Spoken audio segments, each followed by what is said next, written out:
Chapter 2. Now it came to pass in the 6th year of the reign of the judges over the people of Nephi, there were no contentions nor wars in the land of Zarahemla. But the people were afflicted, yea, greatly afflicted, for the loss of their brethren, and also for the loss of their flocks and herds, and also for the loss of their fields of grain, which were trodden underfoot and destroyed by the Lamanites. And so great were their afflictions that every soul had cause to mourn. And they believed that it was the judgments of God sent upon them because of their wickedness and their abominations. Therefore, they were awakened to a remembrance of their duty, and they began to establish the church more fully.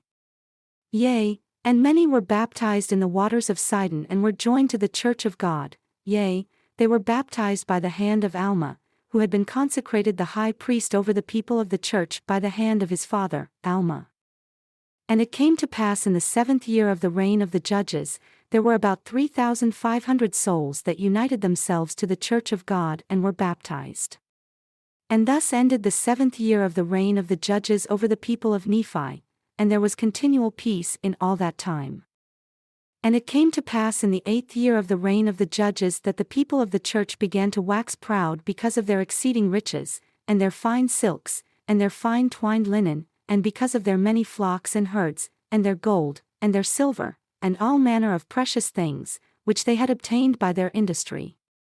And in all these things were they lifted up in the pride of their eyes, for they began to wear very costly apparel.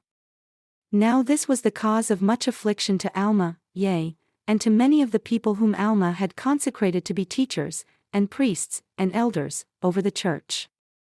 Yea, many of them were sorely grieved for the wickedness which they saw had begun to be among their people. For they saw and beheld with great sorrow that the people of the church began to be lifted up in the pride of their eyes, and to set their hearts upon riches and upon the vain things of the world, that they began to be scornful one towards another. And they began to persecute those that did not believe according to their own wills and pleasure.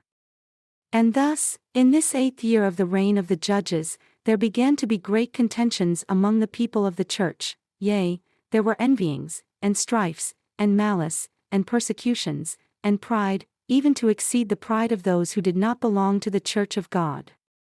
And thus ended the 8th year of the reign of the judges. And the wickedness of the church was a great stumbling block to those who did not belong to the church, and thus the church began to fail in its progress. And it came to pass in the commencement of the 9th year, Alma saw the wickedness of the church, and he also saw that the example of the church began to lead those who were unbelievers on from one piece of iniquity to another, thus bringing on the destruction of the people. Yea, he saw great inequality among the people, some lifting themselves up with their pride, despising others, turning their backs upon the needy, and the naked, and those who were hungry, and those who were athirst, and those who were sick and afflicted. Now this was a great cause for lamentations among the people. While others were abasing themselves, succoring those who stood in need of their succor. Such as imparting their substance to the poor and the needy, feeding the hungry, and suffering all manner of afflictions for Christ's sake, who should come according to the spirit of prophecy, looking forward to that day, thus retaining a remission of their sins, being filled with great joy because of the resurrection of the dead, according to the will, and power, and deliverance of Jesus Christ from the bands of death. And now it came to pass that Alma, having seen the afflictions of the humble followers of God, and the persecutions which were heaped upon them by the remainder of his people, and seeing all their inequality, began to be very sorrowful. Nevertheless, the Spirit of the Lord did not fail him. And he selected a wise man, who was among the elders of the church, and gave him power according to the voice of the people, that he might have power to enact laws, according to the laws which had been given, and to put them in force according to the wickedness and the crimes of the people. Now this man's name was Nephi, and he was appointed chief judge, and he sat in the judgment seat to judge and to govern the people. Now Alma did not grant unto him the office of being high priest over the church, but he retained the office of high priest unto himself, but he delivered the judgment seat unto Nephi.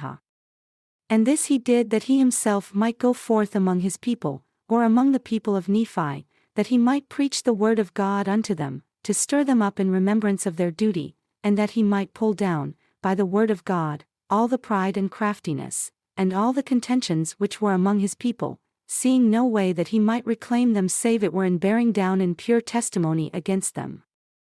And thus, in the commencement of the 9th year of the reign of the judges over the people of Nephi, Alma delivered up the judgment seat to Nephihah, and confined himself wholly to the high priesthood of the holy order of God, to the testimony of the word, according to the spirit of revelation and prophecy.